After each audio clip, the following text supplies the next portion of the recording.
Hello, thanks for joining us. I'm joined today by Daniel Hamilton Charlton from Property Searches Direct. Hi, Daniel. How are you doing? Why I set up Property Searches Direct was to give the home moving audience choice. We looked at the pinch points of some of the delays, some of the catastrophic delays in the conveyancing process, and thought, is there a better way? Just Direct came about. And we listened to the market. We looked at what we were doing. We've engaged with people moving home and asked them what their wants and needs are, what their appetite was to actually get involved in the process. And we were quite surprised at how engaged they were, how much appetite they had for knowledge, and how much they didn't know that the things that they weren't being presented with could actually impact on their timescales quite significantly. So we need to, as agents, understand that when people are moving home, the delays that are caused to them can be the difference between them getting the next move of their dream or not. Financially, it can make all the difference, and it can be catastrophic. The other thing is that when we look to sort of try and take the pain out of the moving process, if you were to ask somebody how their house sale went, they'll never tell you that, oh, it just took ages for us to find a buyer, or the agent's photos weren't very good, or anything that the agent did up until that point. They would always talk to you about the conveyancing process, because that is the bit that they remember was most painful. I would say, the conveyancing market has definitely shown its own cracks over this last year. I think if you pressure test something, you can see what sort of gives. And I think the conveyancing market has definitely shown where the cracks are. Because, as a search supplier, we get screamed at. We get screamed at by the people moving home, because the estate agent said, oh, it's all the conveyancer's fault. And the conveyancer said it's all the search agent's fault. And we're going, hold on just a minute, right? You put the property on the market in January. You sold it in February. The searches were ordered in April. And we're now in May, getting close to June, and you're screaming at us. Yeah.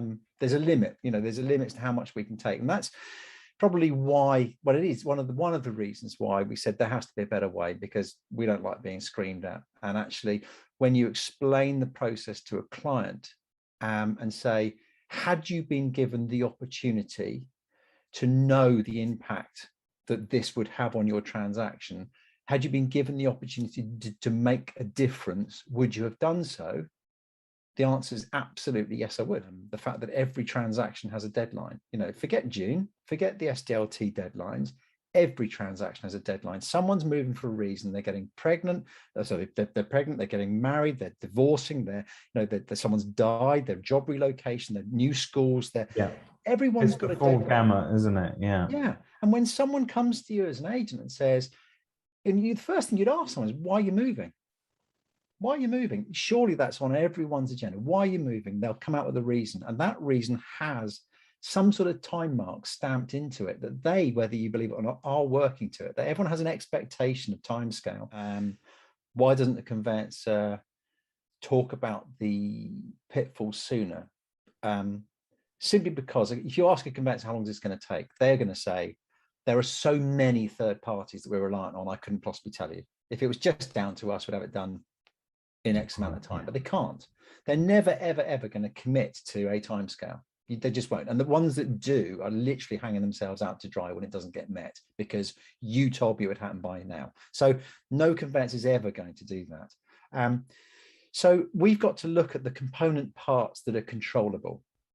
That's all we can do. We can all look at the bits that we can control. What can the conveyancer do to make themselves more effective? What can the client do to help out to make themselves more effective? What can the agent do to help out to make things more effective? And expectations that a client might have on the 27th of August. So today's the 27th of August, David. Someone comes into your office or meets one of your guys and says, I want to move before Christmas. 27th of August, what do you reckon? So it's doable, isn't it? It should be, shouldn't it? Should be really doable. Yeah. So if we consider that on the 27th of August, you're in an area where the local authority search is taking 40 working days. Okay. Yeah. So if we order the search today, that search will come back on the 25th of October. Okay. Yeah. Sounds good, doesn't it? So let's bear in mind that today's the 27th of August. You take a property to the market. You promise those people they're going to move before Christmas. Oh yeah, get your Christmas stuff out of the loft, put it in boxes. You're going to be moving it, celebrating your new house. And you take 2 weeks to sell it. Now, let's face it, we're coming into a market where things are going to slow down. You may not sell a property overnight. There's not a great deal of stock. There's not a great deal of appetite either. So we're going into a slightly cooler period. It may actually be normal as a market, but you take 2 weeks to sell the property. That client, your buyer, takes the end of that week or so to actually complete their paperwork, formally instruct that conveyancer.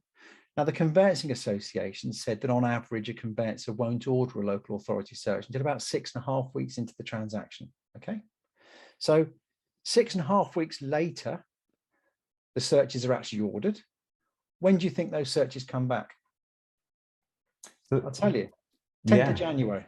Right. So that's missing that Christmas deadline. That's totally missing the deadline. And that's 27th of August in an area where your searches are taking 40 working days. And I can tell you now that they'll come back on the 10th of January.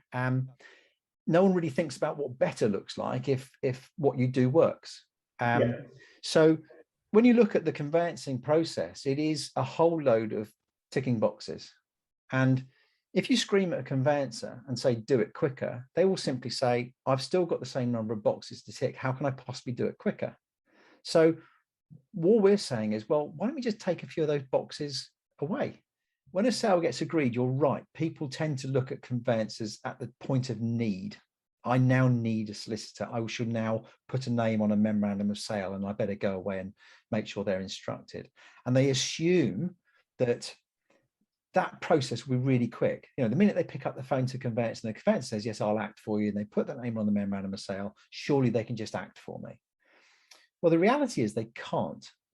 So we've been building what we call get legally prepared pages that enable estate agents to point their clients at an online resource that guides them through some steps that they really should consider getting to grip with.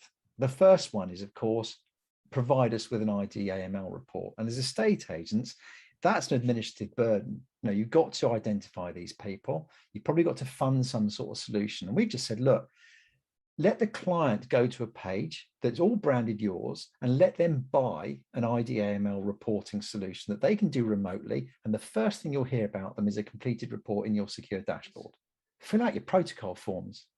Right? You don't need to instruct a conveyancer to do this. They're there. Start filling out your property information forms. Yeah. And as an agent, I'll be having a conversation with them, asking them to get on and do that.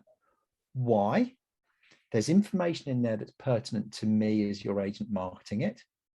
I need to know about boundary disputes or enabling disputes or any challenges you've got with the property or building regs or the rest of it. And your property information form will guide you through some fairly simple to answer questions, but ask you to amass paperwork to support the completion of that form. Yeah, that's really important.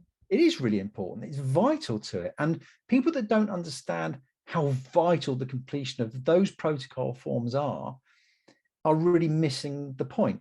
There's no point in saying you've instructed a solicitor and a memorandum of sale going out and everyone doing their sales progression if the client hasn't filled out their paperwork. Logbooks are something we're focusing on big time.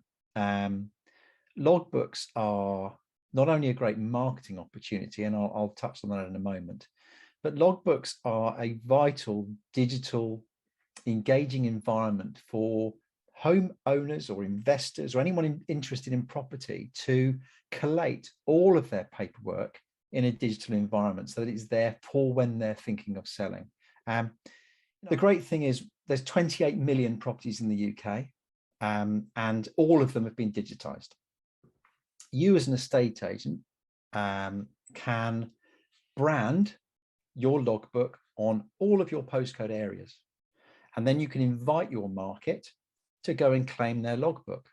Now, whether they're thinking of selling or not is a complete irrelevance at this stage. That's a great idea. But when they claim their logbook, you might just say to them, interested in property values, interested in just keeping up with market trends, interested. Everyone's interested in property. Everyone's interested in property value, even if they're not thinking of selling.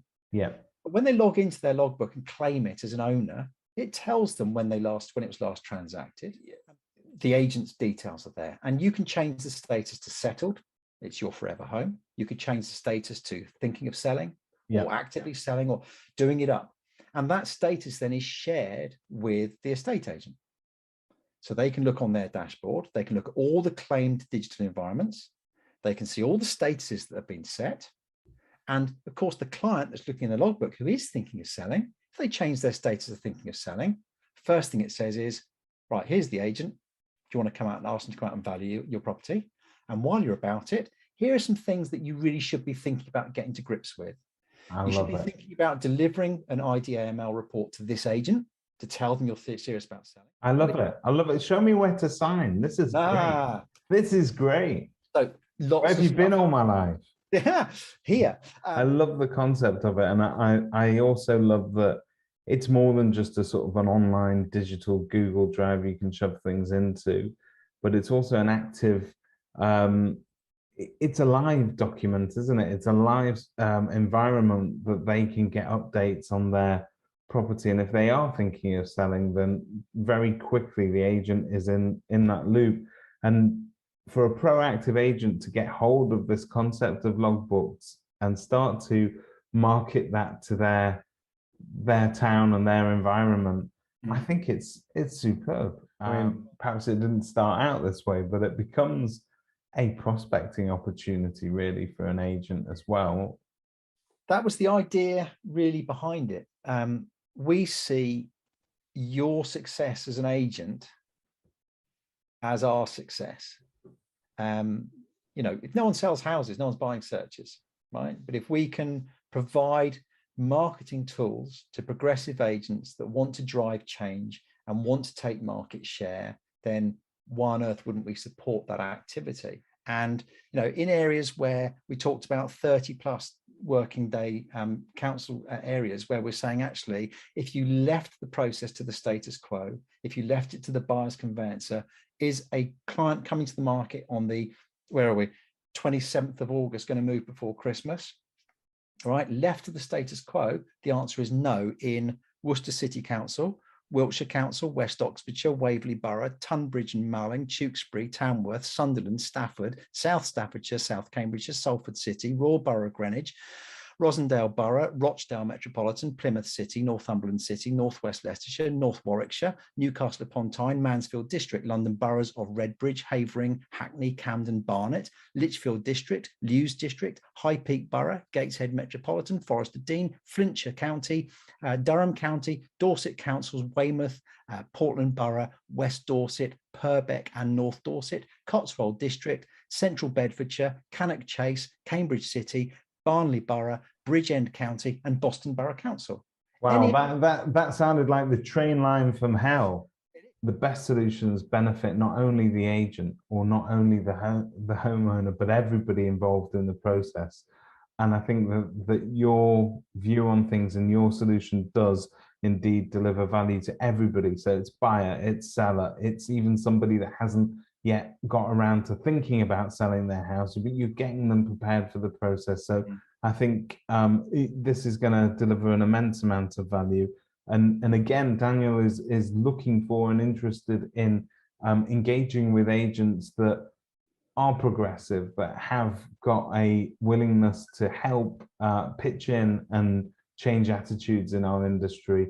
And God knows there's a few of those out there, aren't there? A sale for you. But you shouldn't take it for granted, because if we start this earlier, we get there sooner. But what will happen is the agent will pat themselves on the back. I did a fantastic job. When the wheels came off, it wasn't my problem. Well, that shouldn't be an excuse anymore. You should be saying, let's make it my job to highlight any concerns that could possibly derail this transaction, and not leave it to the conveyancer to be perceived to be messing it up for you, your boots. If you're in a hurry, You want to get things done. Or more importantly, as a seller, I want to see commitment from my buyer, ask them to buy their searches. Yeah. What better commitment can you get than them buying the searches for your property?